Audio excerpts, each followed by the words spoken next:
After her secret billionaire mother died, her husband left her for her best friend.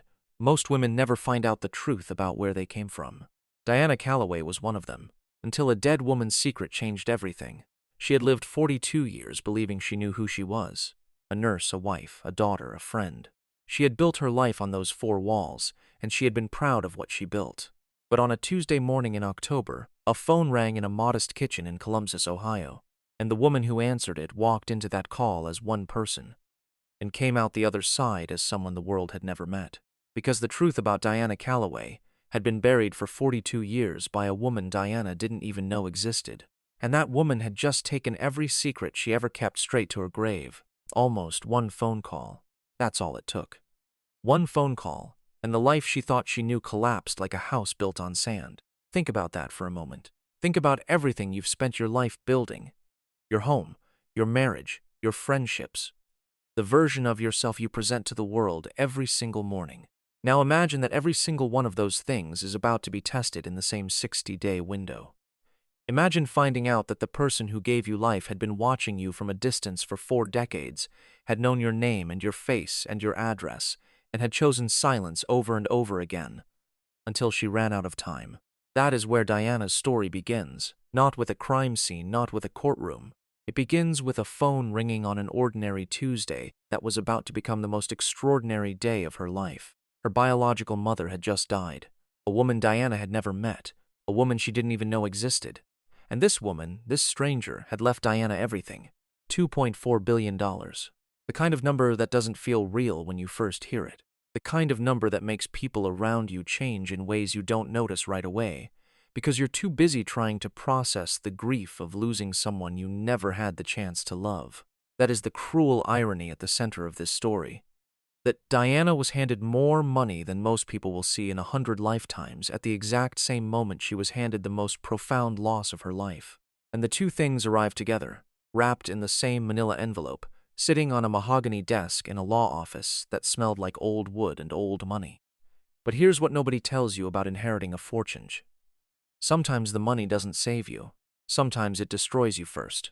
Because money, when it arrives without warning into a life that wasn't built to receive it, acts like a spotlight.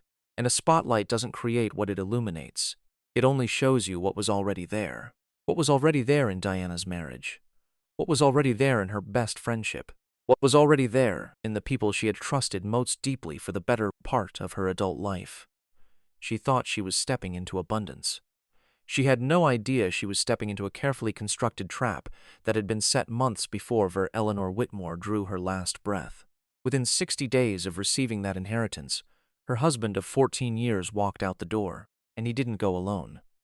He left with her best friend, the woman who had been her maid of honor, the woman who had held her hand through every hard season, every late-night fear, every moment when Diana had needed someone to remind her she was going to be okay.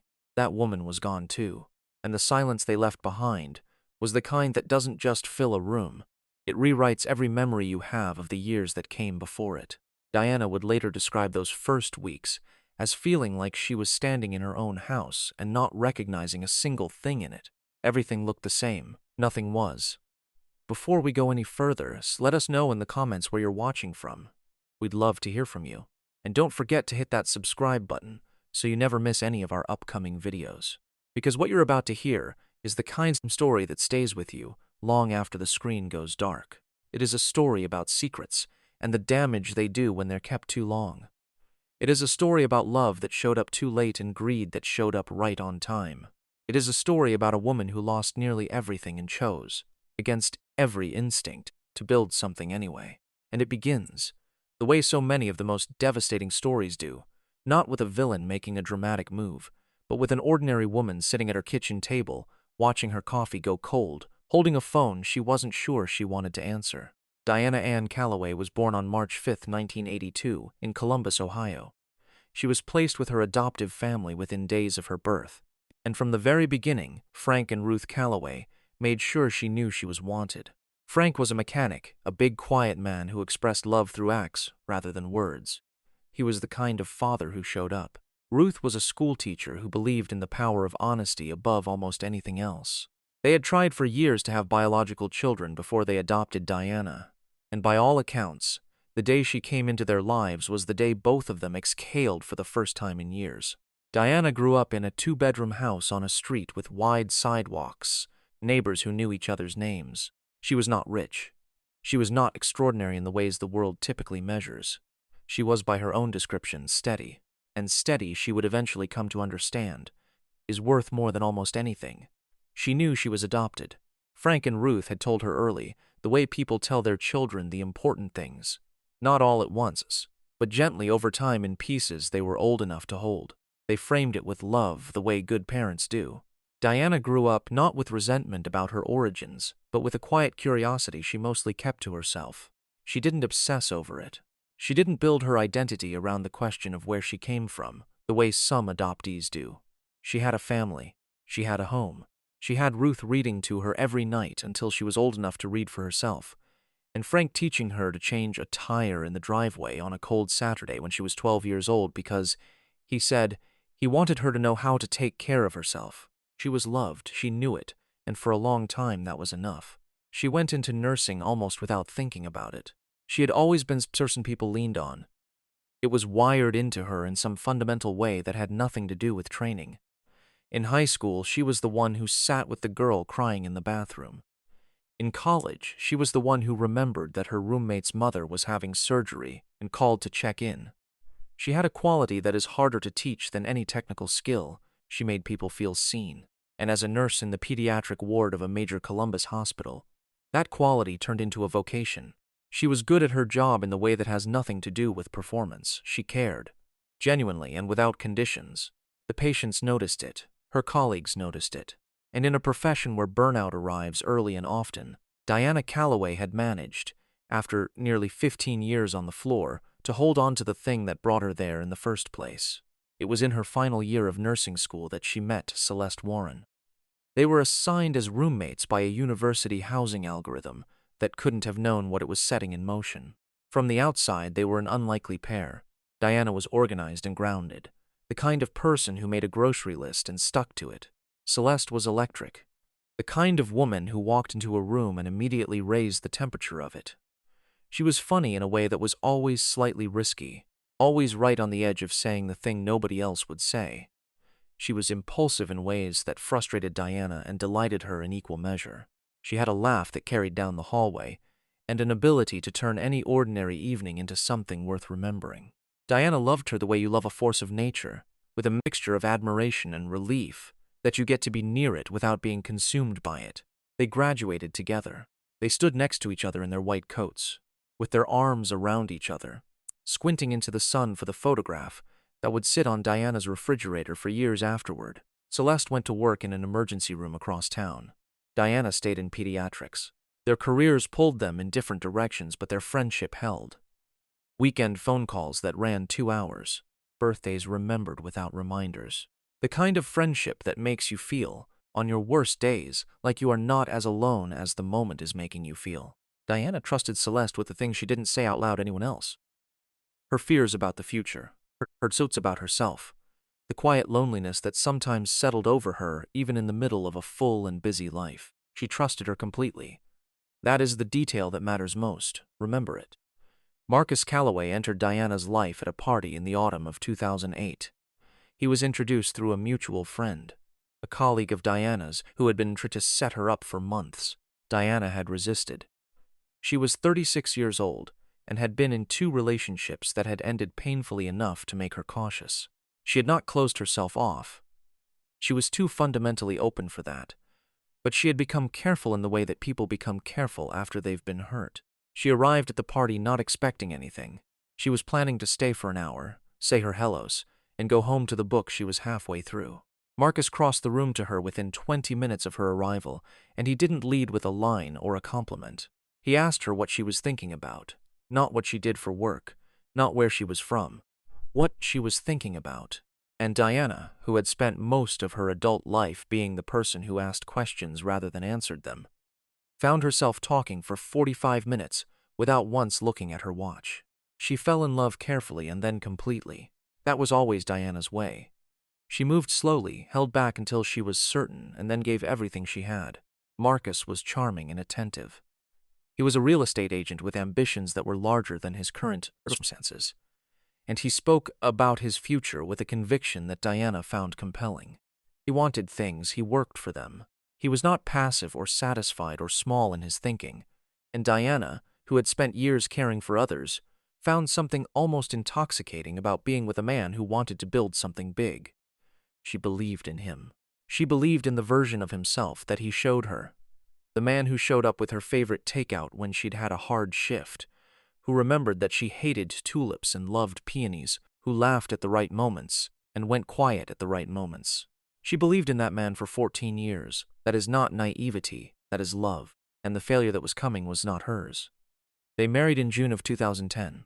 The wedding was small by choice. Diana wanted something meaningful over something impressive. Celeste was the maid of honor.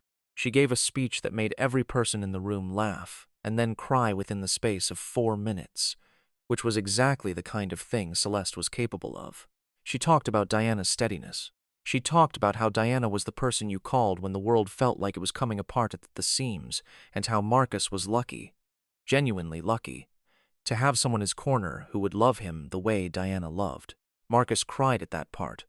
Diana would think about that detail later, much later, and wonder how to make sense of it, whether the tears were real, whether anything had been real, whether the man who cried at his own wedding listening to those words had already decided, somewhere in the part of himself he never showed her, that what he was building wasn't a marriage. It was a position. The early years of their marriage were, by Diana's account, genuinely good. Not perfect, no marriage is, and Diana had never been someone who believed in perfect.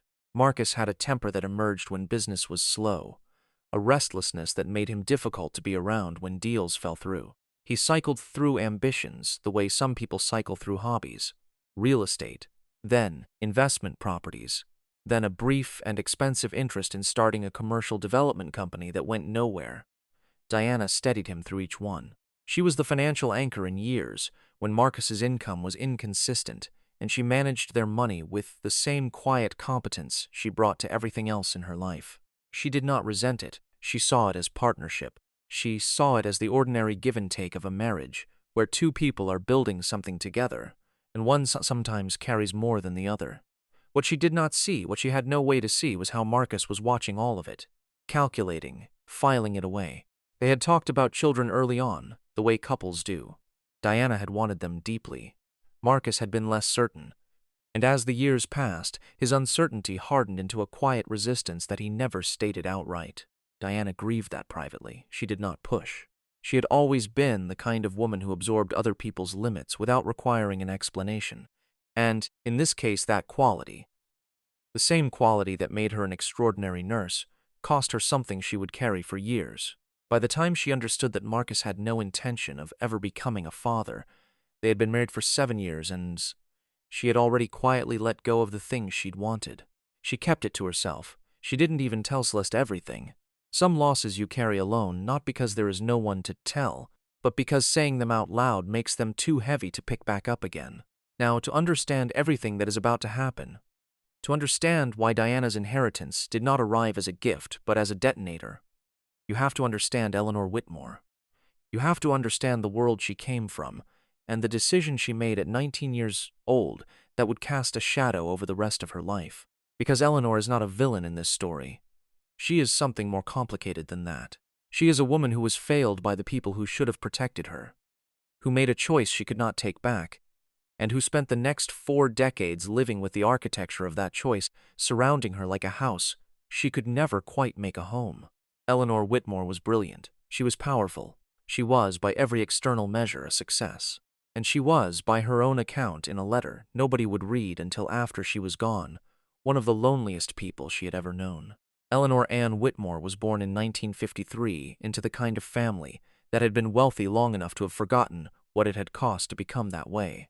The Whitmore family had made its fortune in pharmaceuticals beginning in the early 1940s, when Eleanor's grandfather developed a line of analgesics that found a market in post-war America that was both vast and deeply profitable. By the time Eleanor's father, Charles Whitmore, took over the company in 1965, Whitmore Biopharm had grown into a business worth hundreds of millions of dollars. Charles was brilliant in the way that certain men of his generation were brilliant, narrowly, intensely, without much patience for anything that did not contribute to the expansion of his power. He was not a warm man. He was not by any account a loving father. But he was a man who believed deeply in the perpetuation of the Whitmore name, and everything he did, every decision, every relationship, every demand, was organized around that belief. Eleanor grew up in the shadow of that belief. She was expected to be an extension of the family brand rather than a full human being in her own right. And for most of her childhood, she complied. She was educated at the best schools. She was trained in the social rituals of her class. She was introduced to the right families and the right young men at the right ages. She was beautiful in a way that her father viewed as an asset rather than a quality, and she was intelligent in a way that he tolerated as long as it didn't interfere with more important things. Eleanor had been told, in so many ways and for so many years, that her life's primary function was to be a Whitmore, to marry well, to represent the family, to secure the legacy. She had been told this so consistently and so completely that by the time she was 18, she had almost stopped hearing it. She was so used to it that it had become the water she swam in. And then she met Thomas Reeves. He was 23 years old, the son of a plumber from Hartford, Connecticut. He had worked his way through a state university and emerged with a teaching degree and a set of values that had nothing to do with wealth and everything to do with decency. He was the kind of man who meant what he said, who showed up when he said he would, who had no interest in performance of any kind. Eleanor met him at a charity event she had attended with her father. Thomas had been brought in to help coordinate a tutoring program the event was meant to fund. And she was arrested immediately and completely by the fact that he spoke to her like a person. Not like a Whitmore, not like an heiress, like a person. It was so unfamiliar that she almost didn't know how to respond. She had spent 19 years being reflected back as a symbol. And this man was treating her like she was just a woman he found interesting. She fell for him within weeks, deeply, completely, and in a way that terrified her father the moment he found out. Charles Whitmore did not shout. He was not the kind of man who shouted. He sat Eleanor down in the study of the family home in the winter of 1981, and he laid out the situation with the precision of a man who had run a corporation for 20 years. Thomas Reeves was not acceptable. The relationship was over. And if Eleanor chose otherwise, she would find herself without the family name, without the family money, and without the family support that she had relied upon her entire life. He was matter-of-fact about it. He was not cruel. He was simply, to his mind, being realistic. The world, as Charles Whitmore saw it, operated according to certain rules, and one of those rules was that the Whitmore bloodline did not dilute itself with sentiment. Eleanor listened. She did not argue. She nodded in all the right places, and then she went back to her room and called Thomas. But Eleanor was already pregnant. She found out in January of 1982, 8 weeks along, and the reality of what that meant settled over her with a weight she had never felt before. She loved Thomas. She wanted the baby. She wanted a life that was smaller and realer and more honest than the one she'd been raised in. And she was 19 years old, and she was terrified. And when her father found out, the ultimatum became something more than a conversation in a study.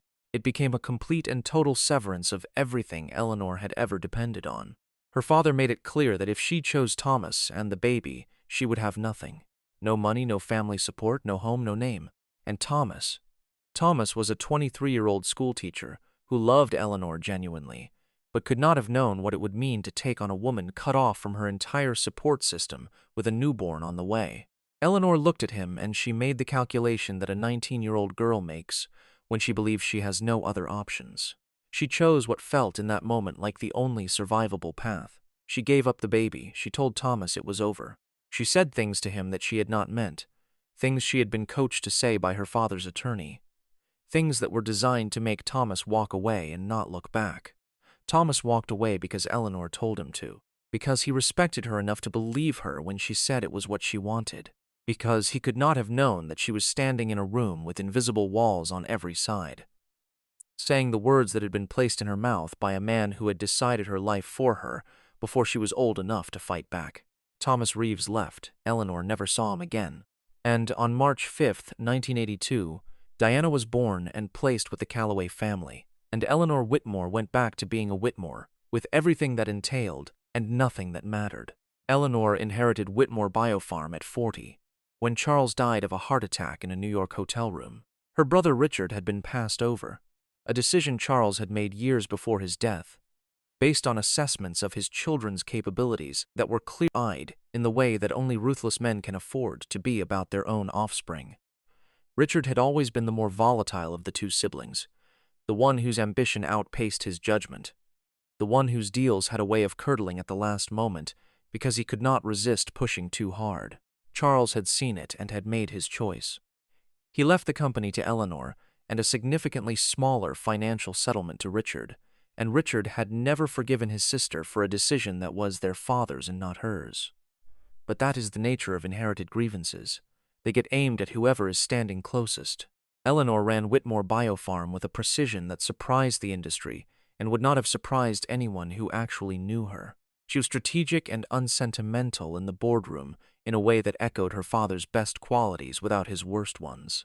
She expanded the company's research division, pivoted toward biologics, before most of her competitors understood where the market was going, and oversaw a period of growth that more than doubled the company's value during her tenure. She was respected. She was formidable. She was, in the language of the financial press, a success story. None of it filled the space that Thomas had left. None of it filled the space that Diana had left. Eleanor had made her choices, and she had lived inside them with the kind of discipline that looks, from the outside, like contentment, and is, from the inside, something else entirely. She had hired a private investigator for the first time when Diana turned 18. It was not a dramatic decision. Eleanor did not dramatize things. It was simply something she had decided she needed to do, a way of knowing at a safe distance that the child she had given up was alive and well and moving through the world in one piece. The investigator was discreet. He provided annual updates, photographs, addresses, significant life events. Eleanor kept the file in a locked drawer in her home office. She knew when Diana graduated nursing school. She knew when Diana met Marcus. She knew when they married.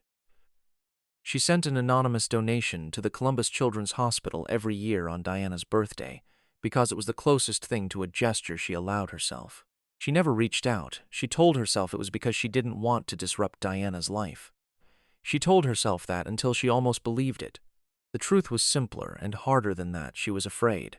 She was afraid that if she reached out, Diana would reject her, and that rejection, that earned, understandable rejection, would be more than she could carry. She was diagnosed with stage 4 pancreatic cancer in January of the year she died. She had 8 months, her doctors told her. Possibly 9. She received the diagnosis alone, in a clean, well-lit office, and she drove herself home from the appointment, and she sat in her car in her private garage for 40 minutes before she went inside. She had made a great deal of money, and had spent a great deal of energy on things that she was now, in a clean and clinical way, looking back at from a distance. And the thing that kept returning to her, the thing she could not rationalize or reframe, was Diana. Diana, who was 40 years old, and living in Columbus in a house Eleanor had seen photographs of. Diana, who had married a man Eleanor's investigator had flagged years ago as someone worth watching.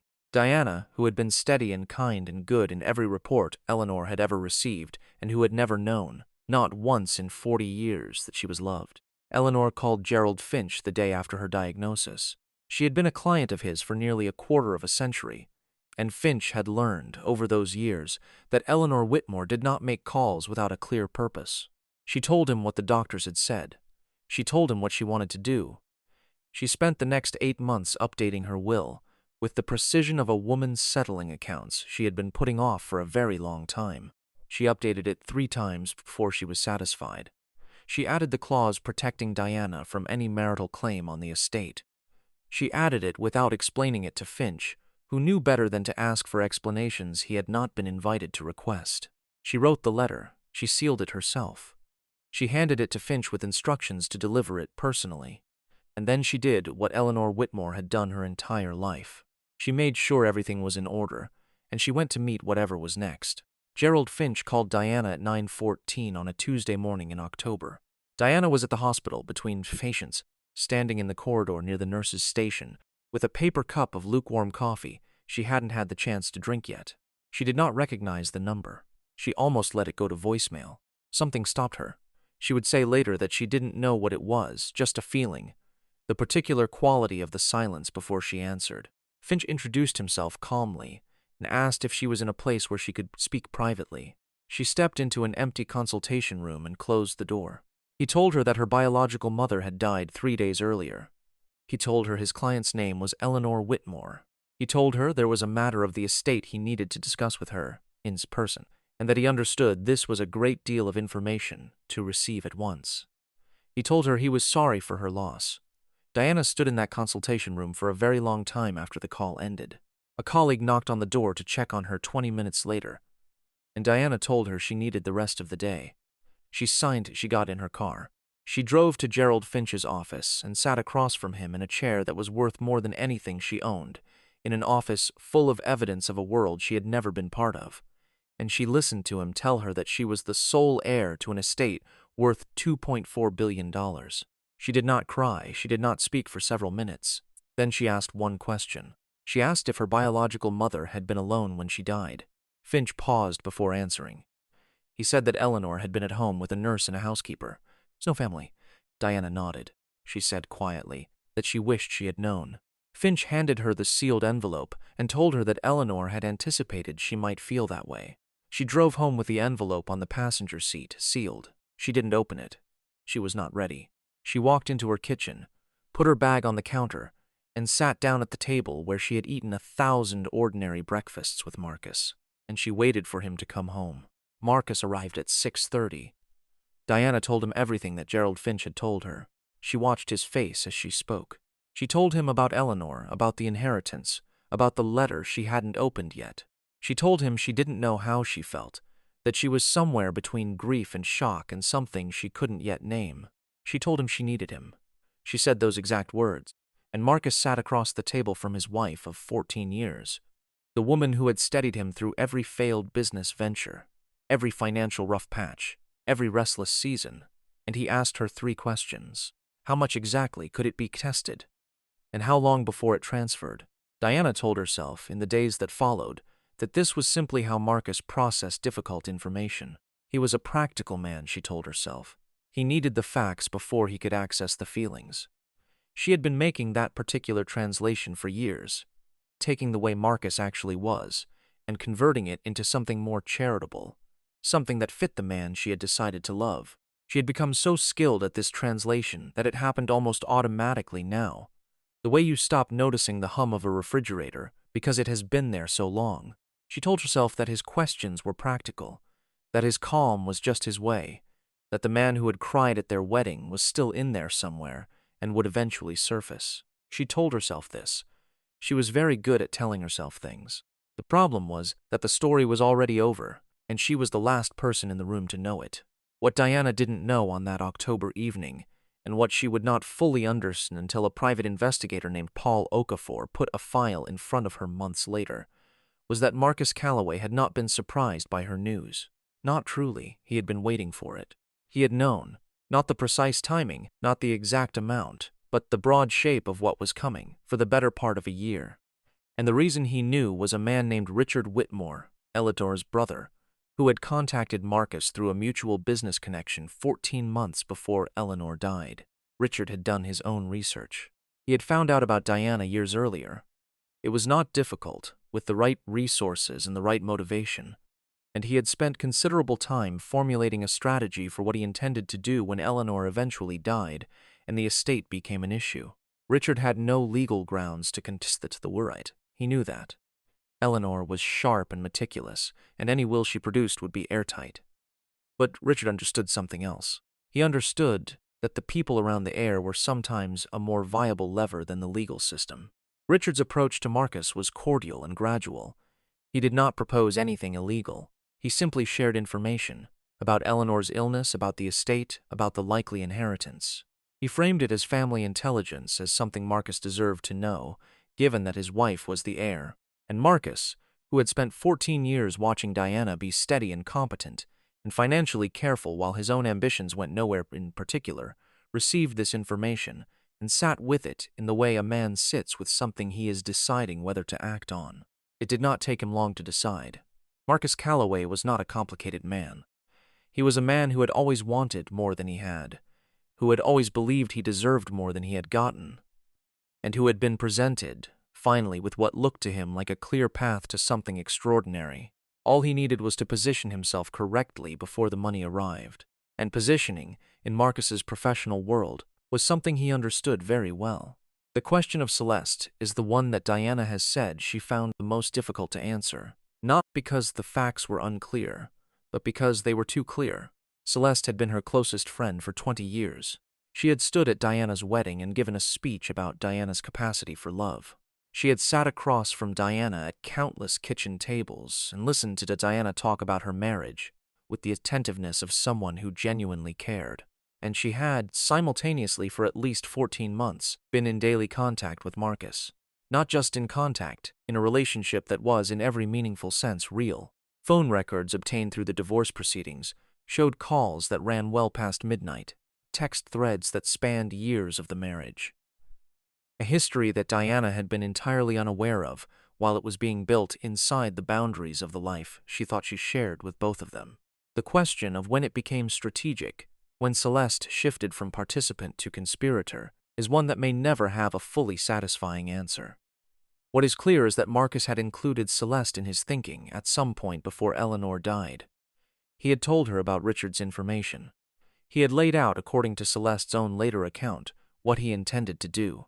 And Celeste, who had known Diana for 20 years, and who had stood in a church and given a speech about her, and who had to have understood, on some level, the magnitude of what was being proposed. Celeste had stayed. She had not told Diana, she had not walked away.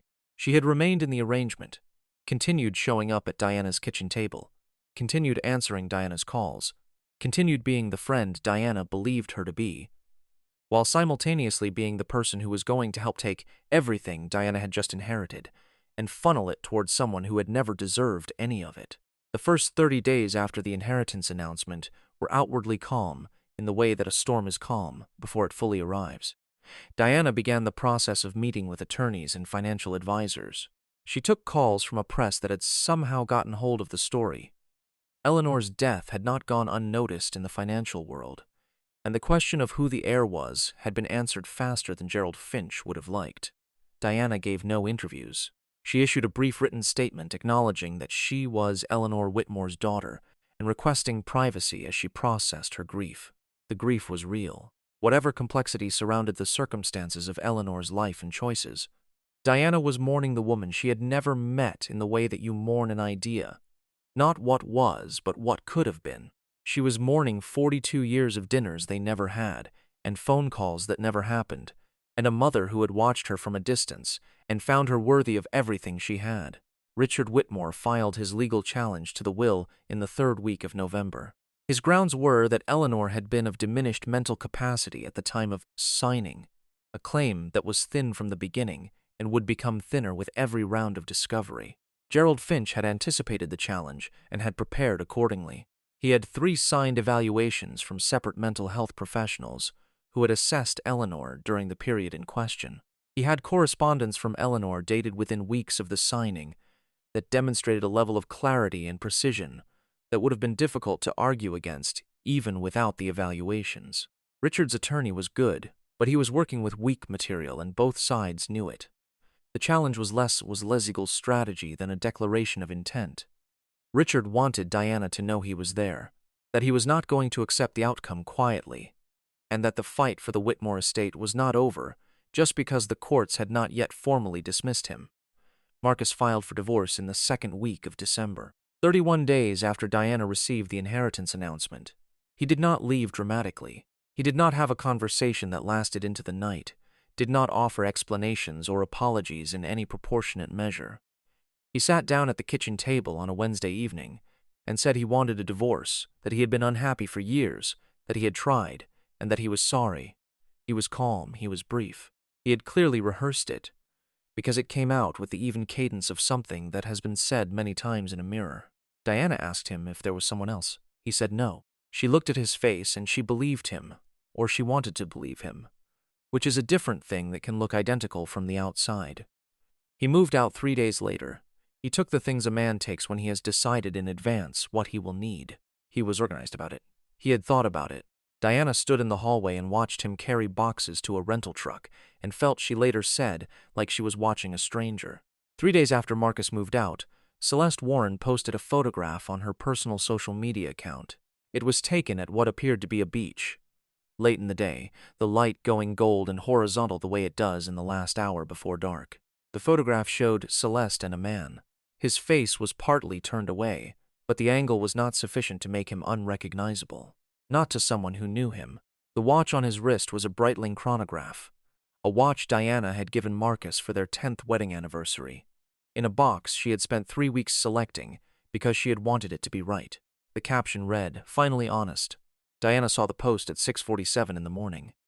She sat with her phone in her hands in the kitchen of a house that still smelled like 14 years of shared life, and she looked at the word honest, finally honest, and she understood that the friendship she had built her life around had been a parallel world for a very long time, running alongside her real life and hidden just below the surface of it. She called Paul Okafor that afternoon. She had been referred to him by Gerald Finch, who had encountered his work in previous estate cases and had described him as the best in Columbus, and almost certainly the most discreet. Okafor was a compact, deliberate man who had spent 11 years in the Columbus Police Department before going private, and he had a way of listening that reminded Diana, and this struck her the first time they met, of the way the best nurses listened. He took in everything. He did not rush past anything. He asked her what she needed to know, and she told him she needed to know when it had started. He said he would find out. He was back to her in less than 2 weeks, with an answer that was worse than anything Diana had prepared herself for. The phone records told a story that covered not months but years, and buried within the financial records that Okafor had obtained through the divorce proceedings was something even more clarifying. Evidence that Marcus had been researching Whitmore Biofarm through a shell LLC he had established for the purpose, for the better part of a year before Eleanor died, before Diana knew anything, before the phone call, before any of it. Paul Okafor laid the documents out on Diana's kitchen table on a January morning. Diana sat across from him with her hands flat on the table and her coffee again going cold, and she listened to him walk through what he had found. The research Marcus had conducted on Whitmore Biofarm was methodical. He had been looking at the company's valuation, its ownership structure, the legal implications of inheriting a controlling stake in a privately held pharmaceutical corporation. He had been looking at this for months before Eleanor died, which meant he had known the inheritance was coming, which meant someone had told him. And when Okafor traced the communication chain, following the digital trail that people leave when they are careful but not careful enough, it led where Diana had not expected it to lead, not to Celeste, not to a business contact. It led to a Boston address associated with Richard Whitmore.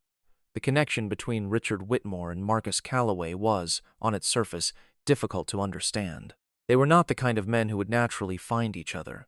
Richard moved in circles that had nothing to do with mid-level Columbus real estate, but Richard, who had spent years watching his sister build an empire he believed should have been half his, had been preparing for Eleanor's death with the same methodical energy she had brought to preparing for it from her side. He needed leverage. He needed someone close to the heir. And Marcus, who had married Diana before any of this, was on the horizon and had spent years growing quietly resentful of his own relative lack of success, was the leverage Richard needed. The arrangement that emerged between them was not a formal one. There were no contracts. There were emails, initially cordial, then increasingly strategic, in which Richard shared information and Marcus received it, and both men understood, without stating it explicitly, what the exchange was in service of. Richard wanted to destabilize the inheritance from the inside. Marcus wanted a share of it. Their interests aligned. What Marcus did not understand, what Richard had also apparently failed to account for, despite all his research, was that Eleanor Whitmore had anticipated exactly this. Eleanor had spent the last year of her life thinking carefully about the people around Diana and what they might be capable of. Her own investigator had flagged Marcus years before, had provided Eleanor with a financial profile that included a history of a prior relationship in which he had been accused, never formally prosecuted, but credibly accused, of financial manipulation. Eleanor had read that report. She had added it to the file she kept in her locked drawer alongside Diana's photographs and updates. And then she had gone to Gerald Finch, and she had asked him to draft a specific clause in the trust documentation.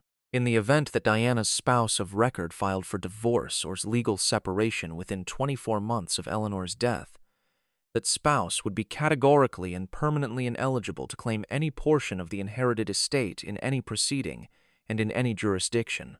Finch had asked no questions. He had drafted the clause. Eleanor had reviewed it 3 times. She had been satisfied. Marcus Calloway had left a marriage, endangered a woman who had trusted him completely, entered into a financial conspiracy with a man who had spent years trying to destroy his own sister's legacy, and had managed, through all of this calculation and positioning and careful timing, to receive nothing from the Whitmore estate. Not a dollar, not a share. The Eleanor clause, when presented in the divorce proceedings, was challenged by Marcus's legal team on the grounds that a deceased individual could not retroactively impose restrictions on the marital property rights of a living person. Diana's attorneys argued otherwise. They argued that the clause was a condition of the inheritance itself, that Eleanor had not given Diana unrestricted assets, but rather assets governed by the terms of the trust, and that those terms included the restriction Marcus was now subject to. The judge agreed with Diana's attorneys. The ruling was brief and unambiguous. Marcus Calloway received the marital asset split, the house proceeds, the joint savings accounts, a vehicle, totaling approximately $340,000 from a marriage that had been conducted partially in bad faith. He received nothing from Eleanor. Eleanor had written him out before he had ever known her name. Richard Whitmore's will challenge came to a formal hearing in the spring of the following year. By then, 3 separate forensic evaluations had confirmed Eleanor's mental capacity at the time of signing. The correspondence Gerald Finch submitted into evidence, emails, letters, business communications from Eleanor in the final months of her life, demonstrated a clarity of thought and precision of language that made the diminished capacity argument almost untenable before it was fully made. Richard's attorney did what he could with limited material. He questioned the timing of the will's final revision. He suggested that Eleanor's illness had made her vulnerable to influence. He painted a portrait of a dying woman isolated from her family and manipulated by a lawyer with 23 years of access to her affairs. The judge listened with the patience of someone who had heard many such arguments. When she ruled, she did so with a directness that left very little room for interpretation.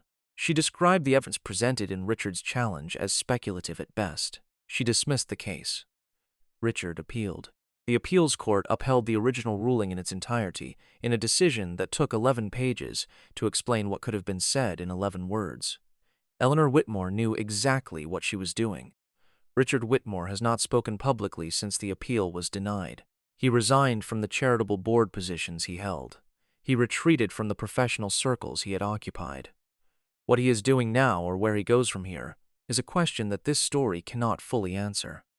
What it can answer is why Eleanor excluded him. She never explained it to Finch directly. She never put it in writing in a way that was discoverable. But people who worked closely with Eleanor in the final decade of her tenure at Whitmore Biofarm have spoken in general terms about a significant rupture between the siblings that occurred approximately 6 years before Eleanor's death. The nature of that rupture has never been confirmed. What can be confirmed is that Eleanor's note beside Richard's clause in the will, "You know why," was not the message of a woman who was confused. It was the message of a woman who had made a decision she had been building toward for a very long time. Whatever Richard had done, or whatever had happened between them, Eleanor had made her judgment. She had trusted it with the same confidence she brought to every decision in the last decades of her life, and the courts, in the end, had agreed with her. Celeste Warren called Diana in the second week of February, 2 months after the Instagram post and approximately 6 weeks after the divorce filing. She called from a number Diana didn't recognize. She had gotten a new phone. She explained when Diana answered, which was the first thing she said, which was such a small and ordinary detail in the context of everything else that Diana almost laughed.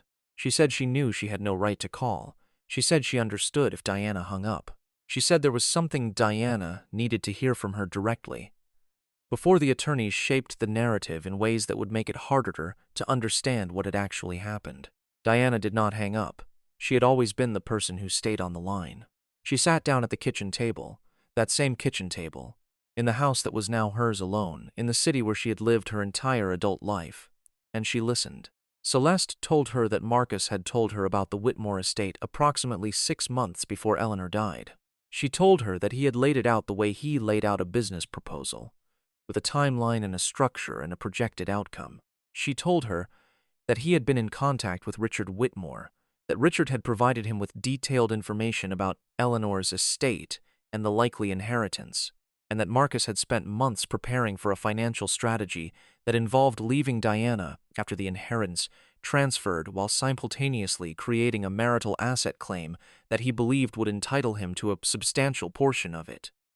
She told her that she, Celeste, had been in a relationship with Marcus for over a year before any of this had come to light.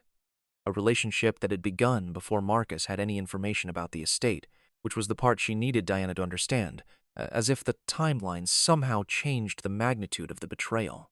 She told her that she had stayed because she didn't know how to leave, that she had convinced herself it was already too late, that every day she had told herself she was going to say something, and every day something had stopped her, and she understood that this was not a sufficient explanation, that it was barely an explanation at all. Then Celeste told her something else. She told her that she had a recording, several months before the divorce filing, during a period when Celeste had begun to understand, in a way she could no longer ignore, the full extent of what Marcus had been planning. She had recorded a conversation in which Marcus had described, in specific terms, his strategy for leveraging the marital asset laws and his timeline for filing. She had recorded it on her phone in a moment of what she described to Diana as cowardice and self-preservation in equal measure.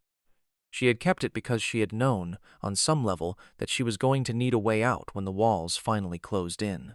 She was prepared to provide the recording and any other documentation she had to Diana's attorneys, without condition, without asking for anything in return. She said she was in therapy. She said she had ended contact with Marcus. She said she understood that these things did not repair what she had broken. Diana was quiet for a long time on the other end of the phone. Then she thanked Celeste. She said she needed to go. She hung up. She sat in her kitchen in the February quiet, and she looked at the sealed envelope on the counter. Eleanor's letter, which she had not yet opened, which she had been carrying for months, and she understood that she was going to have to open it soon. Celeste's documentation was decisive. When combined with the financial records that Paul Okafor had already assembled and the communication chain connecting Marcus to Richard Whitmore, the picture it completed was one that Marcus's legal team had no meaningful response to. His attorney argued, during the divorce proceedings, that the evidence had been improperly obtained and that Celeste's recording was motivated by self-interest and could not be relied upon. The judge noted that Celeste had no financial stake in the outcome of the divorce proceedings and that her testimony, corroborated by independent documentation, was credible. The Eleanor clause stood. The divorce settlement was finalized in the spring of the following year, and Marcus Calloway walked out of the courthouse with the $340,000 that was his and not a dollar more. He did not speak to the press. He did not issue a statement. He got into a car and drove away from a life that had cost him far more than he had intended to give up, including whatever had been genuine in it, which, by the end, was difficult to locate even in retrospect. The days after the settlement was finalized were, Diana has said, unexpectedly complicated. She had expected to feel relief. She felt instead something more like emptiness. The particular quiet that arrives after a long and exhausting fight has ended, and you find yourself standing in a space you don't quite know how to furnish yet. She was in possession of an estate worth $2.4 billion. She had a house. She had her job, to which she had returned part-time during the proceedings, because the work was the thing that had always made the most sense to her. She had Frank, her father, who drove up from the house in the suburbs every other weekend, and sat with her and talked about everything except the thing they were both thinking about, which is what made those visits bearable. She had Gerald Finch, who had become, over the months of proceedings, something close to a friend, a careful, reserved man who had known Eleanor for 23 years, and who offered Diana, in small and unannounced ways, glimpses of the woman Diana had lost before she found her. And she had Eleanor's letter, still sealed, sitting on the counter. She opened it on what would have been Eleanor's 72nd birthday, the 5th of March. She was alone. She had chosen to be alone. She made herself a cup of tea first, the good kind that she kept for occasions, and she sat down at the kitchen table, and she picked up the envelope and she turned it over, and she looked at the handwriting. Careful, slightly cramped, the handwriting of someone who had written a great deal by hand and had developed a particular, disciplined style. And she slid her finger under the seal and she opened it. Eleanor had written 12 pages. Diana read them slowly. She read them twice. She sat for a long time afterward with the pages in her lap and the tea going cold, and the morning light moving across the kitchen floor in the slow way it does when you are not watching it. She did not tell anyone what was in the letter for several weeks. When she finally spoke about it, she said only that it was the most honest thing she had ever read, and that it had cost Eleanor everything to write, and that it had given Diana something she hadn't known she needed. Not closure. Something harder and more useful than that, understanding. Diana established the Eleanor Whitmore Foundation 6 months after the estate fully transferred into her control. She consulted Gerald Finch on the structure. She consulted a financial advisor who specialized in philanthropic trusts. She spent weeks getting the mission right, because she was not the kind of person who did things quickly, when getting them right mattered more than getting them done. The foundation's focus areas were 3. Maternal health access for underserved communities, adoption support services for birth mothers and adoptive families navigating transitions without adequate resources, and financial literacy programs specifically designed for women leaving marriages or long-term partnerships and facing financial landscapes they had never been prepared to navigate. The irony of those focus areas was not lost on anyone who knew the story. Diana named it for Eleanor without hesitation. She said, when asked why, that Eleanor had spent her whole life protecting things she couldn't say out loud, and that this was a way of saying them, that this was the conversation they never got to have. She went back to full-time nursing in the fall. Her colleagues welcomed her back with the warmth of people who had been holding a space for someone and were relieved to see it filled again. She worked in the pediatric ward where she had always worked, in the same hospital, on the same floor. She was, to the children she cared for, and to the families who sat in the waiting rooms, and to the colleagues who worked alongside her, exactly who she had always been. The money had not changed that. The ordeal had not changed that. She was still the woman who showed up, who remembered, who made you feel seen. If anything, her colleagues said, she seemed more settled in herself than she had been before. Quieter in a way that was not sadness but something more like resolution. She had been through the thing that many women fear the most, the collapse of a marriage, the betrayal by a friend, the loss of the life she thought she had. And she was still there. Still herself. Still standing at the nurse's station with her paper cup of coffee, asking her patients the right questions, listening to the answers all the way through. The question of Celeste is the one Diana returns to most often when she speaks about this period of her life. Not because it is the most painful.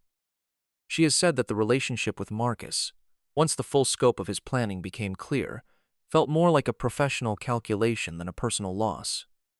And that there is a particular kind of grief that arrives when you realize the person you were mourning was not precisely the person who existed. The grief around Celeste was different. It was warmer and more complicated and harder to locate, because it was built on 20 years of something that was real, and the realness of it did not disappear just because it had been compromised. The 20 years did not become a lie simply because they had ended in one. Diana has not been willing to describe it in those terms, and people who know her well say that is consistent with who she is. She does not want to erase history to make a clean story. She is too honest for that. Celeste provided documentation that was material to the outcome of the divorce proceedings. She did so without any negotiated benefit to herself. She ended her relationship with Marcus and has had no contact with him since. She is in therapy. She has not sought public attention or offered interviews, or positioned herself as a reformed character in the way that people sometimes do when they have something to gain from the narrative. What she has done, by all accounts, is exactly what Diana described in a rare public comment. She has tried to reckon with something honestly rather than manage it. Whether that reckoning is sufficient, whether the friendship can ever resemble what it was, is a question that Diana has declined to answer with finality. She sent Celeste a note card 4 months after Celeste's letter arrived. It said, "I'm not there yet, but," 5 words with a conjunction at the end. A sentence that is not a conclusion but a direction. A door not open, not closed, but existing. Diana said later that it was the most honest thing she had written in years. Not because honesty was new to her, but because that particular honesty, the acknowledgement of something unresolved, the refusal to close a door simply because leaving it open was harder, felt like something she had earned. There is something in Eleanor Whitmore's story that deserves its own examination, separate from the drama of the inheritance and the legal battles and the betrayals that surrounded it. Because Eleanor's story is, at its core, a story about what happens when a person decides that the people she loves are better off not knowing the truth about her. She made that decision when she was 19 years old and terrified, under tremendous pressure from a father who had never offered her anything except the terms of his own preferences.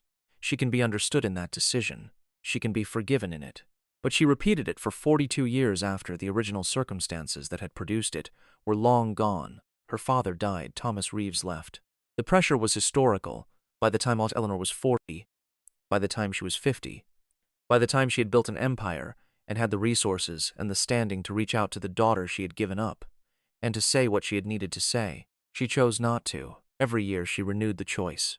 Every March 5th, she sent the anonymous donation to the Children's Hospital and returned to the silence that had become, over decades, its own kind of relationship. She protected Diana by watching her. She loved her by keeping her distance. She was afraid, and she called the fear protection, and it was both, and it was neither. Eleanor's letter to Diana contained a line that Diana's not shared publicly, but that Gerald Finch, with Diana's permission, referenced once in a brief statement after the legal proceedings concluded. The line was this: "I spent my life being afraid of the wrong things." What she meant by that, in the context of the 12 pages that surrounded it, was that she had been afraid of rejection, of disruption, of the reaction of a daughter who might have needed to be angry before she could be anything else. She had protected herself from those fears by maintaining a distance that looked, from the outside, like restraint, but was, from the inside, the longest act of cowardice she had ever committed. And in the last year of her life, with nothing left to protect and no more time to spend on the wrong fears, she had done the one honest thing available to her. She had left Diana everything she had. She had written her a letter. She had trusted Gerald Finch to deliver it. She had died not knowing whether any of it would matter, and that uncertainty, the fact that she had acted anyway, without the guarantee of being received, without knowing if it would be enough, was the closest she had ever come to the kind of courage she had failed to find at 19. It is difficult to know what to do with a story that has no clean ending. We are accustomed to stories that resolve, the villain punished, the hero vindicated, the friendship restored or conclusively abandoned, the inheritance celebrated or renounced in a defining gesture. Real life, as Diana Calloway's story makes plain, does not operate on that schedule. Marcus Calloway received less than he had anticipated and more than he deserved. Richard Whitmore lost the legal battle and retreated. Celeste Warren lives in the space of her own accounting. Gerald Finch closed the Whitmore estate file and opened the foundation file and continues to work with Diana with the quiet dedication of someone who has decided that the person across the table is worth his best effort. Frank Calloway, who drove 4 hours to hold his daughter's hand in the first weeks, and who never once suggested she was anything other than everything, is still making that drive every other weekend. Diana Calloway is still working in the pediatric ward of a Columbus hospital, still asking the right questions, still listening all the way through. The money sits in the trust and the foundation, and the investments that Finch and the financial advisors tend to with care. And Diana does not think about it every day, which is, she has said, exactly what Eleanor would have wanted.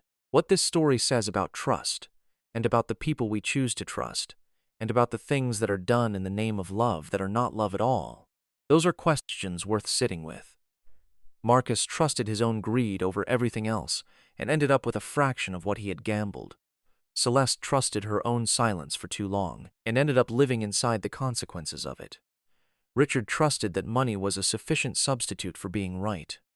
Eleanor trusted fear for 42 years before she ran out of time. And Diana trusted the people closest to her completely and without reservation, and was betrayed by most of them, and has somehow arrived on the other side of all of it still capable of leaving doors open. There is a lesson in that. Not the lesson that you should trust less. Diana would push back on that interpretation firmly. The lesson is that betrayal is a failure of the person who commits it. It is not evidence of a deficiency in the person who trusted. The capacity to trust is not a vulnerability. It is, in the end, the only real thing any of us have to offer each other. What we do with it determines everything. The red flags, in retrospect, are visible. Marcus's 3 questions on the night Diana told him about Eleanor. The restaurant receipt for 2. The working late. The way his calm at moments of crisis looked less like steadiness and more like absence. The way Celeste's availability had narrowed in the weeks before the Instagram post. The way people who are hiding something learn to occupy exactly the space that doesn't require explanation. We look back at these moments, and we think we would have seen them. If most of us, if we are honest, would not have. Most of us, if we are honest, are also working very hard not to see the things we don't want to see in the people we have decided to love. Diana was not unusual in this. She was human. The question is not whether she should have seen it sooner. The question is what she did after she saw it. And what she did was this. She gathered the truth. She fought for what was right. She refused to let the betrayal define the remainder of her story.